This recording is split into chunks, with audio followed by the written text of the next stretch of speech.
note that you are a former Director of Communications to Mr. Harper, and you worked at the National Post, and now you've been a long-term Member of Parliament for New Brunswick Southwest. What's your connection to Mr. Murphy, please? So I got to know Rex about 8 years ago, as he was writing more and more, and as well, Rex was often on the speaking circuit across the country. He was, I think, a draw pretty much anywhere he went. So I both had a chance to get to know Rex a little bit, but also frequently bumped into him at speaking engagements across the country.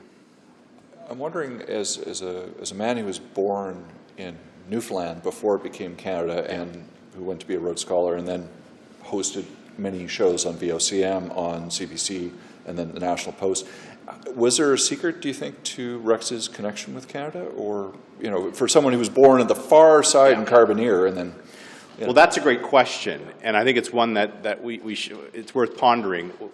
What is it that gave Rex an insight, I think, to Canadians across this country? I've had more than one friend from Western Canada say that even though Rex was not from the West, he understood the West's aspirations as if he'd been born and bred there. And that's unique, given his upbringing on the other side of the country and born before Newfoundland Labrador was even part of Canada. And I think part of it, of course, comes from his own upbringing. There's no doubt that Rex understood the boom and bust of the resource economy. It certainly affected Newfoundland Labrador. I think Rex was also grateful for the opportunities that Western Canada and the resource sector offered his fellow countrymen in time of need. And Rex told me one time that it impacts you when you come across a grown man who's crying because he can't provide for his family. So Rex understood the strength of this country was intertwined with the resource sector because it gave people work, and Rex understood the importance, the dignity of work. So, and I think as well, Rex, as host of Cross Country Checkup for so many years, he listened to Canadians, something that we in this building could probably do a lot more of, I think, because when you listen to people, you understand their values, you understand their hopes, and you understand their disappointment. And there's no doubt that Rex enjoyed talking to people, but I think in that position he was able to get a collection of Canadians every week from across the country who just talked about life as Canadians.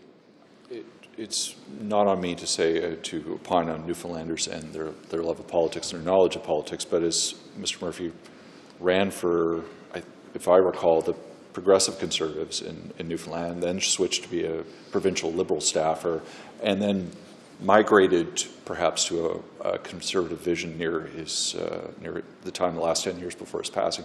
Do you see an understanding of how Mr. Murphy understood politics and perhaps practiced politics himself in his columns? It's sort of a he's been many things. It's a riddle because was it 20 years ago he identified Pierre Elliott Trudeau as one of the country's greatest individuals, statesmen or otherwise. In more recent years, he has done nothing but skewer Justin Trudeau. So, you know, and for someone who has been critical of the government and its opposition, I think, to the resource economy, he remained a Canadian patriot as well as a patriot of his home province as well. And so, you know, I think at its core, as I said in my statement today, he believed Canada was a country of good. It did great things. Its founding principles were just and noble. It had done things in its history, and he felt again its best days were ahead, and the country should continue to do great things going forward. Yeah, we're practicing television right now. The first 15, 16 years of my life were spent in radio, and for a lot of people, hearing the old synthesizers of Cross Country Checkup and his voice evokes things.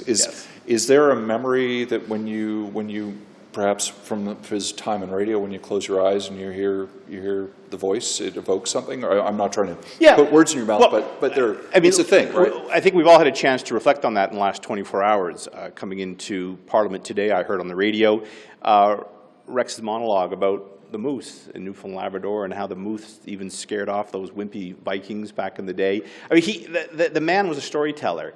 And he was someone who had so many stories. So of course I think it's going to be difficult for all of us to pinpoint the one that was the favorite. But I think you're right. I think for millions of Canadians, his voice, the cadence, his speaking style does speak. I think it is very much Canadian in terms of he was always curious and inquisitive to understand the ordinary struggles of ordinary people.